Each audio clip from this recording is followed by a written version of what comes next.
All right, so this is Bible Studies with Russ. As I mentioned last time, we're looking at the Book of Judges. I mentioned a few things last time as far as our YouTube page and things such as that. If you're listening to this online, you'll be able to find find me on YouTube. These channels, these studies rather. Bible Studies with Russ. If you go to YouTube and search Russ-Bible Studies, it should come up. Our most recent study last week is up there. Also, I do share a podcast that Brother Zach Hall and I do called Coffee with Zach and Russ. That is on there as well. That is just an audio version of it, but it is found on that channel as well. As you can see from the screen there. Let's see. I think that is it. I don't have my OEBS page up here, but if you go to BibleWayMedia.org, you can find all of our podcasts listed there, and you'll find Bible Studies of Russ listed. As you can see on the screen, Bible Studies of Russ, the audio version is on all the major platforms there: Apple, Google, Podbean, Spotify, Amazon, Pandora, TuneIn, and iHeartRadio, and some others as well. So you can find it there also. Before we see this, I think we're ready to get started actually. So let's go ahead and move into it. We are in Judges chapter 13. I'll try to make that big enough for you. Let me see if I can raise it anymore. Doesn't look like it. Okay. So as a way of quick recap, we're in Judges 13. Last week we finished all of chapter 12. We got into chapter 1 through 5. We talked about what is the Nazirite vow there from Numbers chapter 6, 1 through 21. We read through talking about what the Nazirite vow, what all that includes.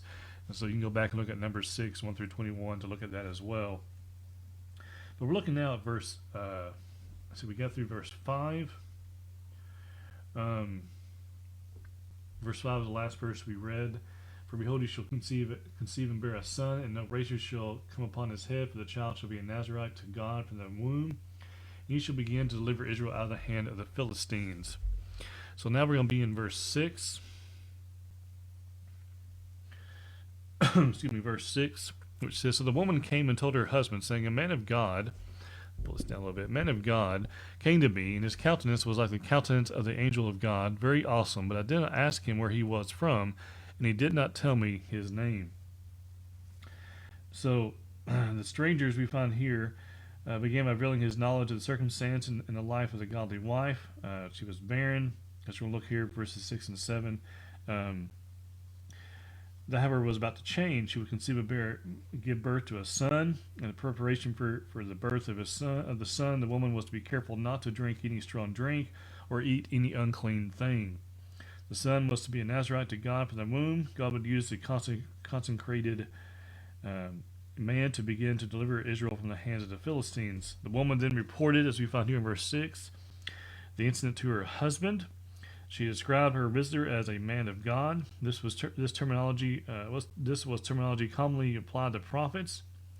Nonetheless, she gave a description of the visitor, which made clear to her husband this man was no ordinary prophet.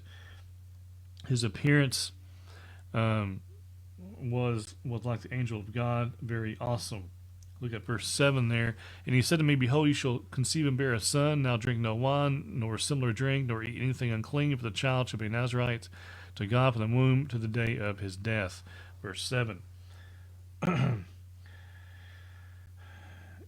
She did not ask, as we find here, as we go back in verse 6, she did not ask where he was from. He did not tell her. The stranger did not volunteer his name. Then she repeated, as we find in verse 7, the instructions and the prophecy which the angel of Yahweh had given her in verses 6 and 7. And so that brings us up a little bit up to speed here with Samson. Going back to verse 1, talking about the children of Israel did evil in the sight of the Lord. Thus, here comes Samson, right? And we find that this woman who was barren, as we find in verse 3, she was barren, but now the wife we mentioned before in verse 2, whose name was Manoah, and his wife was barren, and again, her name not given. She has a visit from the angel of the Lord. He tells her she's going to bear a son. He's going to be a Nazarite, and to not do certain things here listed that would go against being a Nazarite. And then verse 6 and 7, she repeats this to her husband what had taken place.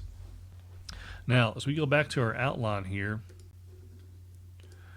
verses 2 through 7 is the first appearance of the angel. The first appearance of the angel. Let me just update that just a little bit there. The second appearance we're going to look at in a second, verses 8 through 23. And then verses 24 and 25, the birth and the growth of the child. So that brings us up to speed here. So we're looking at verses 8 through 23. We're going to probably break this down a little bit more than just that huge hunk there. Let's go and go back here. Then Manoah prayed to the Lord and said, "O my Lord, please let the man of God whom you sent come to us again and teach us what we shall do for the child who will be born."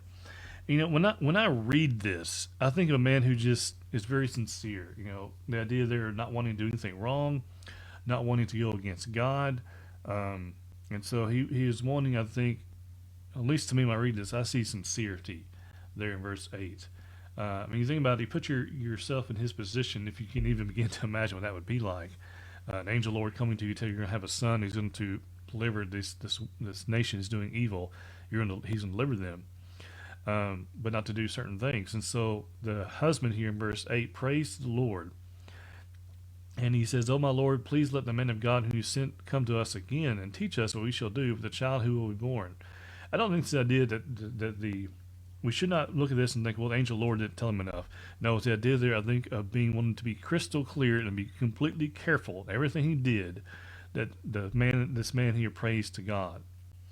Looking at verse 9, and God listened to the voice of Manoah, and the angel of God came to the woman again as she was sitting in the field, but Manoah, her husband, was not with her. It's interesting here that the husband prays, but the angel of the Lord appeared to the woman, not to the man. Very interesting, at least to me. What that means, I'm not entirely sure. But the man was not there. Verse 9, maybe this is to maybe I don't know. But the husband's going to rely upon the woman to relay this. Now, that's a bad thing, but it's interesting that the man prays and he's not even there when the angel Lord comes again. There's definitely a special bond between the child and the mother. And so perhaps that's why he's appearing to the mother here. There's a bond between the father and the son, father and the child, no doubt about it. There's a very close one, very special kind of bond between a child and their mother. We look at verse 9. And God listened to the voice of Manoah, and so the angel of God came to the woman again as she was sitting in the field, but Manoah, her husband, was not with her. Verse 10. Then the woman ran in haste and told her husband and said to him, "Look, the man who came to me the other day has just now appeared to me." So Manoah arose and followed his wife. When he came to the man, and he said to him, "Are you the man who spoke to this woman?" And he said, "I am." So here we are. We're catching up. The angel appears. The husband's not there. She's able to go to get her husband and come back, and he is still there waiting. Very interesting. Not something that I think you see a lot of this type of the situation, and leaving and coming back. But nevertheless, he is there waiting. And as we look there in verse 10, she goes and tells her husband, "The man who came to me the other day has just now appeared to me." So Manoah arose and followed his wife. When he came to the man, he said to him, "Are you the man who spoke to this woman?" And he said, "I am." Interesting, he says, "to this woman," not to my wife. I don't know, just little things that's kind of weird. But anyway, verse 12. Let's scoot this up a little bit. Manoah said, "Now let your words come to pass. What will be the boy's rule of life and his work?" I do like the way he asked that. He asked first, "Now let your words come to pass," meaning we want your words to be fulfilled. And he says, "What will be the boy's rule of life and his work?" Very interesting, a very deep question, you might say. And so As you look here in chapter 13, uh, as we look at this here verse 12, um, the angel we find here, he asks, what is this boy's life and work? Now look at the response there, and we're going to read through verse 14. An angel Lord said to Manoah, of all that I said to the woman, let her be careful. She may not eat anything that comes from the vine, nor may she drink wine or similar drink, nor eat anything unclean. All that I commanded her, let her observe. And so he repeats, he says, don't let her eat these things, right? He gives the previous instructions. Those instructions were then repeated in the presence of Manoah. Though God answers the prayers of believers, he also places limits upon their actions. If one is to be used to accomplish anything for God, he must follow directions. And that's what we find here. If Samson's going to be used, his parents had to follow directions as well. Samson will also, but the parents have to listen and follow through. We want to be a proper servant of God. We too have to listen. We too have to follow through. God tells us what we must do in order to be pleasing to Him, in order to be proper servants and things of that nature. And if we don't listen, we won't be pleasing to Him, and we won't be the servant we could or should be for Him. Verse 15. Let's look at verses 15 and 16 here together. Verse 15. Then Manoah said to the angel of the Lord, please let us detain you, and we will prepare a young goat for you. The angel of the Lord said to Manoah, though you detain me, I will not eat your food. But if you offer a burnt offering, you must offer it to the Lord. For Manoah did not know he was the angel of the Lord. Verse 15 and 16. So Manoah still thought at this point that he was dealing with a prophet of God. Wanting to be hospitable, he offered to prepare a meal for his guest. The angel said he would not eat of a meal, but he would wait if Manoah cared to offer a burnt offering to Yahweh. Manoah recognized the clue here. His guest was much more than a prophet, since he was not a human being. He wanted an offering rather than a meal. Let's look now at verse 17 and 18. Let me scoot this up a little bit. Verses 17 and 18. Then Manoah said to the angel of the Lord, what is your name? Then that when your words come to pass, we may honor you. An angel of the Lord said to him, why do you ask my name, seeing it is wonderful?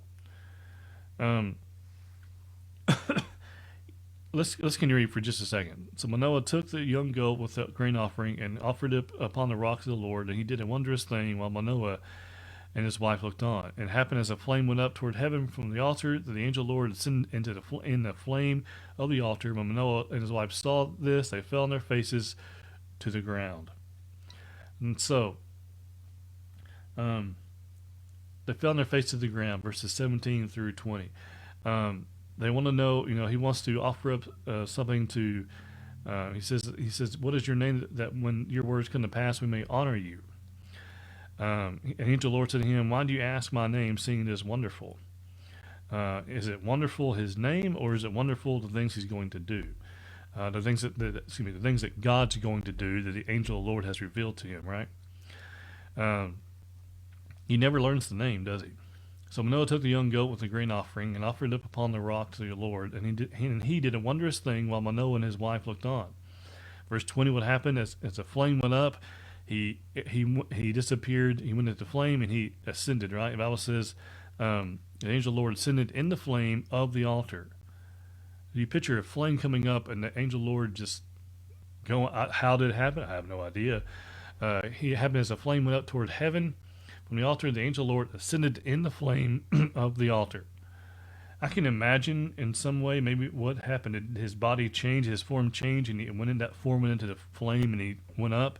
I have no idea. No idea.